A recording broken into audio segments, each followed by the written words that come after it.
Hello viewers, welcome to Tradables. So ఫైనల్గా year end ఫ్లాట్గా close అయింది. సో 2024 లాస్ట్ వర్కింగ్ డే మనకి Nifty ఫ్లాట్గా క్లోజ్ అయింది. బట్ రేంజ్ పరంగా చూస్తే మనకి almost all 230 points range create అయింది. నిన్న 316 పాయింట్స్ రేంజ్ క్రియేట్ అయితే ఇవాళ 230 పాయింట్స్ రేంజ్ క్రియేట్ అయింది. అండ్ ఇవాళ వచ్చిన లో 23,460. మనకి రీసెంట్గా వచ్చిన లో ఏదైతే ఉందో సమ్వేర్ 23,250 మార్క్. సో ఆ లెవెల్ అయితే టచ్ అవ్వలేదు. 23,460 ఇవాళ వచ్చిన లో. అండ్ లో నుండి కూడా మనకి ఒక మోర్ దాన్ 230 పాయింట్స్ వరకు కూడా రికవరీ వచ్చినట్లు కనిపిస్తుంది. సో మేజర్లీ నిన్న ఈరోజు ఇండెక్స్ రీబ్యాలెన్సింగ్ అవటం వల్ల కొంత ఏదైతే ఈటీఎఫ్స్ అడ్జస్ట్మెంట్స్ ఉన్నాయో వీటి వల్ల మార్కెట్లో అయితే కొంత ఫాల్ చూసాం. సో ఇవాళ అయితే ఆ ఇండెక్స్ రీబ్యాలెన్సింగ్ క్లియర్ అయినట్లు కనిపిస్తుంది. సో నిన్నటి క్లోజింగ్తో పోలిస్తే ఇవాళ కంప్లీట్గా కూడా అదే ఏరియాలో క్లోజ్ అయినట్లు కనిపిస్తుంది.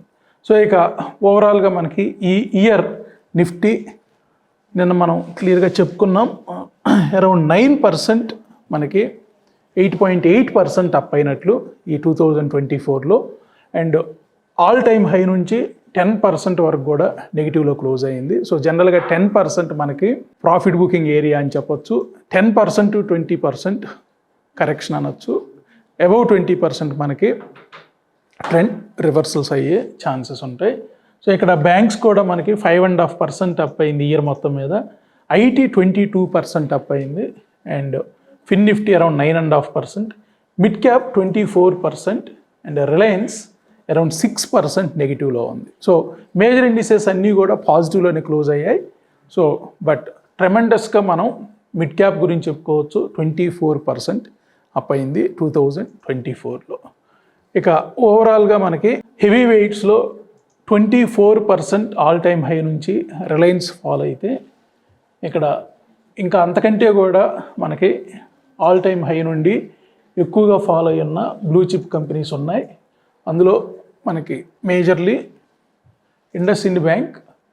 సో ఇండస్ ఇండ్ బ్యాంక్ 53% మనకి ఆల్ టైమ్ హై నుంచి నెగిటివ్లో క్లోజ్ అయినట్టు 53%. అండ్ ఇండస్ ఇండ్ బ్యాంక్ తర్వాత అదానీ ఎంటర్ప్రైజెస్ అరౌండ్ 40% నెగిటివ్లో క్లోజ్ అయింది ఆల్ టైమ్ హై నుండి. And third one Tata Motors around 37%, and Asian paints around 37%, hero Motors 34%. So వీటి గురించి నిన్న చెప్పుకున్నాం. సో పెద్దగా అయితే మార్పు ఏమీ లేదు. సో ఇక్కడ ఓవరాల్గా మనకి ఆల్ టైమ్ హై నుంచి ఆల్మోస్ట్ ఆల్ ఒక 5 to 6 companies more than 30% to 50% fall ఉన్నాయి. ఇవి బెస్ట్ బెట్స్ అవ్వచ్చు. సో బ్లూ చిప్ కంపెనీస్ మనకి 30% to 50% ఆల్ టైమ్ హై నుంచి ఫాల్ వచ్చాయి. అట్లీస్ట్ 50% రికవరీ అయినా జరగచ్చు నెక్స్ట్ 1 yearలో. సో ఇక్కడ యావరేజింగ్ కూడా ఒక బెస్ట్ ఆపర్చునిటీ అని చెప్పుకోవచ్చు. సో ఇక మనకి ఇవాళ మేజర్గా ట్రేడింగ్, ఇంట్రాడే ట్రేడింగ్ జాగ్రత్తగా గమనిస్తే మనకి మార్నింగ్ ఒక ఫాల్ చూసాం. సో 23,460 ఈరోజు వచ్చినలో. So open 23,560. ఎగ్జాక్ట్లీ 100 పాయింట్స్ మనకి ఓపెన్ నుంచి ఫాల్ వచ్చింది. మరలా అక్కడ నుండి 230 పాయింట్స్ వరకు కూడా రికవరీ వచ్చింది. అండ్ డే క్లోజింగ్ మనకి 23,650 లెవెల్, 650కి నిన్న ఏదైతే క్లోజ్ అయిందో అదే లెవెల్లో క్లోజ్ అయింది. అండ్ ఇక్కడ ఓవరాల్గా మనకి కొంత వోలటాలిటీ అయితే నిన్న ఈరోజు క్రియేట్ అయినట్లు, నిన్న బిగ్ వోలటాలిటీ క్రియేట్ అయినట్లే ఇవాళ కూడా వోలటాలిటీ క్రియేట్ అయింది. ఎక్స్పర్ట్ వ్యూ చూద్దాం. So short term trend and mid term trend చాలా రోజుల నుంచి డౌన్లోనే ఉన్నాయి నిఫ్టీకి. లాంగ్ టర్మ్ ట్రెండ్ మాత్రం న్యూట్రల్లో ఉంది. సో ఇక్కడ మనకి రేపటికి ఈ నైట్ మా టీం వర్క్ చేస్తారు. వాల్యూస్ మొత్తం కూడా మారిపోతాయి. So short term, mid term, long term, ఇక్కడున్న ట్రేడర్ వ్యూ కానివ్వండి, ఇక్కడున్న ఫిబొనాకీ రీట్రేస్మెంట్, గ్యాన్ అనాలిసిస్, అదేవిధంగా ఇన్వెస్టర్ వ్యూలో ఉన్న Fibonacci retracement, pivot point analysis, ఇవన్నీ కూడా ఈ నైట్కి మారిపోతాయి. సో రేపటి నుండి మనకి కొత్త లెవెల్స్ వచ్చే ఛాన్స్ ఉంటుంది. సో ఎక్సెప్ట్ వీక్లీ, సో మనం మిడిల్ ఆఫ్ ద వీక్లో ఉన్నాం. మంత్లీ, క్వార్టర్లీ, హాఫ్ ఇయర్లీ ఈ 4 టైం ఫ్రేమ్స్ కూడా మనకి రేపు కొత్త వాల్యూస్ వస్తాయి. సో చూద్దాం. రేపటి సెషన్లో మనం నిఫ్టీ 2025 టార్గెట్ కూడా చూద్దాం. ఒక క్యాలెండర్ ఇయర్లో ఎంత టార్గెట్ వరకు వెళ్ళొచ్చు అనేది. ఇక్కడ 161.8, 24,875 ఇండికేట్ చేస్తుంది 161.8. సో ఇవాళ 23,650 లెవెల్. సో 23,650 లెవెల్ అంటే మనకి సమ్వేర్ 138.2 లెవెల్ దగ్గర క్లోజ్ అయింది. సో గుడ్ క్లోజ్ అని చెప్పచ్చు. కాకపోతే మనకి టాప్ నుండి కూడా ఒక 10% మార్కెట్లో ఒక ఫాల్ అయితే వచ్చింది. అక్టోబర్లో మనకు మేజర్ ఫాల్ చూసాం, నవంబర్ కంటిన్యూ అయ్యింది, నవంబర్లో రికవరీ వచ్చింది, డిసెంబర్ ఒక ఫ్లాట్గా అంటే అదే ఏరియాలో రీట్రేస్ అయినట్లు కనిపిస్తుంది. బ్యాంక్ నిఫ్టీలో మనకి ఆల్ టైమ్ హై నుంచి చూసినా కానీ సమ్వేర్ బంధన్ బ్యాంక్ ఎక్కువగా ఫాల్ అయినట్లు కనిపిస్తుంది 78.56 నుంచి. అండ్ ఇండిసెస్ జాగ్రత్తగా గమనించినా కానీ సో మేజర్గా మనకి ఈ ఇయర్ హెల్త్ కేర్ బాగా పెర్ఫామ్ చేసినట్లు, more than 40% one of the best index performer అని చెప్పొచ్చు. మనకి సెక్టోరియల్ ఇండిసెస్లో ఫార్మా నంబర్ 1గా ఉంది. 2024లో 40% అప్ అయింది.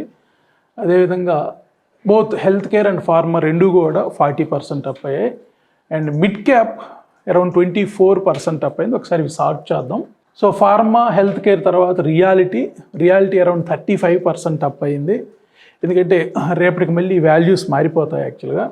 So Nifty consumer durables around 34%, and next 50 27%, mid cap select around 24%. ఇక టాప్ సెక్టార్స్గా నిలిచింది health care and pharma, next reality, మనకి తర్వాత కన్జ్యూమర్ డ్యూరబుల్స్ ఉంది, తర్వాత మనకి ఆటో కూడా ఆటో సెక్టర్ మనకి 23% అప్ అయినట్లుంది 2024లో. అండ్ ఐటీ కూడా అరౌండ్ 23% అప్ అయింది. And PSU banks around 15% up అయింది. And metals 8.8%, bank Nifty 5.5%. So నెగిటివ్లో క్లోజ్ అయిన సెక్టార్ ఒకటి ఉంది, అది మీడియా. సో మీడియా అరౌండ్ 24% నెగిటివ్లో క్లోజ్ అయింది. అండ్ ఎఫ్ఎంసీజీ, ప్రైవేట్ బ్యాంక్స్ మాత్రం న్యూట్రల్లో క్లోజ్ అయ్యాయి. సో ఓవరాల్గా బెస్ట్ ఇయర్ అని చెప్పచ్చు. ఆల్ సెక్టార్స్, మేజర్ సెక్టార్స్ అన్నీ కూడా అటు బ్రాడ్ బేస్డ్ ఇండిసెస్ అవ్వచ్చు, ఇటు సెక్టోరియల్ ఇండిసెస్ అవ్వచ్చు, బెటర్గానే పెర్ఫామ్ చేశాయి. అండ్ ఈటీఎఫ్స్ చూసినా కానీ మనకి సో టాప్ 10 మనకి ఏవైతే ఈటీఎఫ్స్ నిప్పాన్ ఇండియా వాళ్ళు మెయింటైన్ చేస్తున్నారో ఇవన్నీ కూడా మనం యావరేజ్ తీస్తే అరౌండ్ 21.37% 2024లో అప్ అయినట్లు కనిపిస్తుంది. సో మేజర్గా ఇక్కడ ఫార్మా బీస్ టాప్లో ఉన్నాయి. ఫార్మా బీస్ అరౌండ్ 40% అప్ అయితే, తర్వాత జూనియర్ బీస్ అరౌండ్ 28%, థర్డ్ ఐటీ బీస్ అరౌండ్ 25%, నెక్స్ట్ కన్జ్యూమర్ బీస్, గోల్డ్ బీస్ కూడా మనకి అరౌండ్ 19% అప్ అయినట్లు కనిపిస్తుంది. సో ఒకే ఒక్కటి బీస్లో బ్యాంక్ బీసే 6% అప్ అయింది. సో రిమైనింగ్ అన్నీ కూడా 10 to 40% వరకు కూడా అప్ అయినట్లు కనిపిస్తుంది. సో ఇక మన దీని ప్రకారం సో ఇక్కడ మనం short term, mid term and long టర్మ్కి ఇక్కడ గాడ్ చార్ట్స్తో కూడా మెన్షన్ చేస్తూ ఉన్నాం. సో ఇక్కడ క్లియర్గా డైరెక్షన్ అయితే తెలుస్తూ ఉంది. అండ్ ఇక్కడ బెస్ట్ ఫెయిర్ వాల్యూస్ కూడా మెన్షన్ చేస్తున్నాం. అండ్ అదేవిధంగా ఆల్ టైమ్ హై నుండి ఎంత అవేలో ఉంది, సో 10% అవేలో ఉంది నిఫ్టీ మనకి ఇక్కడ. అండ్ ఇక్కడ క్లియర్గా బ్రేకప్స్ కూడా ఫర్ ఎవ్రీ 5%కి బ్రేకప్స్ కూడా ఇస్తున్నాం. సో నిఫ్టీ ఇప్పుడు 10% దగ్గర హోల్డ్ అయ్యి ఉంది. 23,650 మనకి ఆల్ టైమ్ హై నుండి -10%. సో మార్కెట్స్ ఇవాళ ఆల్మోస్ట్ ఆల్ అక్కడే క్లోజ్ ఉన్నాయి. సో 10% దగ్గర హోల్డ్ అయినట్లు కనిపిస్తున్నాయి. అదేవిధంగా బ్యాంక్ నిఫ్టీ కూడా -6.62%. సో ఇక్కడ మనకి నిఫ్టీలో వచ్చినంత ఫాల్ రాలేదు ఆల్ టైమ్ హై నుంచి బ్యాంక్ నిఫ్టీలో. అదేవిధంగా ఐటీలో కూడా అంత ఫాల్ అయితే రాలేదు. సో అరౌండ్ 6% అవేలో ఉంది all time high. So major 2 indices మనకి sectoral indices, banks and IT రెండు కూడా అరౌండ్ 5 to 6% అవేలోనే ఉన్నాయి ఆల్ టైమ్ హైకి. అండ్ ఇక్కడ ఐటీ చాలా స్ట్రాంగ్గా ఉంది. ఇవాళ షార్ట్ టర్మ్ ట్రెండ్లో ఒక నెగిటివిటీ వచ్చింది. ఇక్కడ ఏవైతే బిగ్ అలర్ట్స్ ఉన్నాయో ఆల్ మేజర్ ఇండిసెస్కి 3 కూడా రెడ్లోనే క్లోజ్ అయ్యాయి. అండ్ పైన మనకేవైతే స్క్రాల్ అవుతున్నాయో ఇవన్నీ కూడా సెక్టోరియల్, అదేవిధంగా బ్రాడ్ బేస్డ్ ఇండిసెస్ అన్నీ కూడా దాని షార్ట్ టర్మ్ మొమెంటం ఎలా ఉంది, దాని ట్రెండ్ ఎలా ఉంది అనేది ఇండికేట్ చేస్తుంది. ఇక మనకి ఓఐ చేంజ్ కూడా క్లియర్గా ఇండికేట్ చేస్తుంది. సో ఓఐ చేంజ్లో ఎక్కడ సపోర్ట్స్, ఎక్కడ రెసిస్టెన్సెస్ ఉన్నాయనేది కూడా క్లియర్గా చెప్తూ ఉంది. సో 23,550, 23,600 ఈ లెవెల్లో మనకి 23,500, ఇక్కడ ఎగ్జాక్ట్లీ 23,450 దగ్గరే మార్కెట్లో ఇవాళ సపోర్ట్ వచ్చింది. సో ఫైనల్గా 34% కూడా మనకి ఇక్కడ ఇంబ్యాలెన్స్ క్రియేట్ అయ్యి ఉంది. అండ్ ఇన్సైట్స్ చూసినా కానీ క్లియర్గా మనకి ఈరోజు టాప్ 100 కౌంటర్స్లో, నిఫ్టీ 100 కౌంటర్స్లో మనకి doctor Reddy's, Godrej, CP, Havells, ITC, Jindal steel, Kotak bank, Trent, UltraCemCo ఇవన్నీ కూడా షార్ట్ టర్మ్ ట్రెండ్ అప్ అయితే ఇక్కడ షార్ట్ టర్మ్లో ఈ కౌంటర్స్ అన్నీ కూడా నెగిటివ్లోకి వచ్చాయి. అండ్ మిడ్ టర్మ్ చూస్తే మనకు ఐటీసీ స్ట్రాంగ్ అయింది ఈరోజు. అదేవిధంగా ఒక 3 కౌంటర్స్ మిడ్ టర్మ్లో వీక్ అయ్యాయి, Bajaj finance, IRFC and TCS. ఈ 3 కూడా మిడ్ టర్మ్లో వీక్ అయితే ఐటీసీ షార్ట్ టర్మ్లో మిడ్ టర్మ్లో స్ట్రాంగ్ అయింది. సో ఐటీసీ డీమర్జర్ న్యూస్ కూడా ఉంది మనకి. రేపు 6th ITC and ITC hotels separate చేస్తున్నారు. అండ్ బిఈఎల్ మనకి లాంగ్ టర్మ్లో ఒక పాజిటివ్ ట్రెండ్ అయితే చూసాం. అండ్ లాంగ్ టర్మ్లో సో కాల్పాల్ అండ్ ఎల్టీఐ మైంట్రీ ఈ 2 కూడా లాంగ్ టర్మ్లో నెగిటివ్లోకి ఎంటర్ అయ్యాయి. అండ్ బిఈఎల్, ఐటీసీ వాళ్ళ మిడ్ టర్మ్ అండ్ లాంగ్ టర్మ్లో ఒక పాజిటివిటీ అయితే క్రియేట్ చేయబోతున్నాయి. సో జనరల్గా ఈ ట్రెండ్ అంత ఈజీగా బ్రేక్ అవ్వదు. ఒకసారి లాంగ్ టర్మ్లోకి ఎంటర్ అయిన తర్వాత కొన్ని నెలల పాటు అది కంటిన్యూ అయ్యే ఛాన్సెసే ఉంటాయి. సో ఇక్కడ ఫ్యూచర్స్ను కూడా మనం ఏవి షార్ట్ టర్మ్ ట్రెండ్ అప్లో ఉన్నాయి, ఏవి షార్ట్ టర్మ్ ట్రెండ్ డౌన్లో ఉన్నాయి కూడా మెన్షన్ చేస్తూ ఉన్నాం. సో ఇవాళ Balakrishna industries, Bata India, BSc, delivery, DMart, escorts ఇవన్నీ కూడా అప్ ట్రెండ్ కంటిన్యూ చేస్తూ ఉన్నాయి. And Ambuja cements, Bajaj finance, Britannia ఇవన్నీ కూడా నెగిటివ్ ట్రెండ్ ఇండికేట్ చేస్తూ ఉన్నాయి. సో ఓవరాల్గా ఈరోజు ఎనాలిసిస్లో పెద్ద స్కోప్ అయితే ఏమీ లేదు. సో నిన్నటికి వాళ్ళకి ఇండెక్స్ వాల్యూస్లో పెద్ద తేడా ఏం లేదు. ఇండెక్స్ రీబ్యాలెన్సింగ్ వల్ల మనకి నిన్న ఇవాళ కొంత వోలటాలిటీ అయితే క్రియేట్ అయ్యింది. సో రేపటి నుంచి కొంత వోలటాలిటీ తగ్గచ్చు. సో న్యూ ఇయర్, సో 2025లో నిఫ్టీకి, బ్యాంక్ నిఫ్టీకి, ఐటీకి ఈ టార్గెట్స్ ఎలా ఉండబోతున్నాయి రేపటి సెషన్లో చూద్దాం. So that's all for today's analysis. Will meet in next analysis. Thank you so much.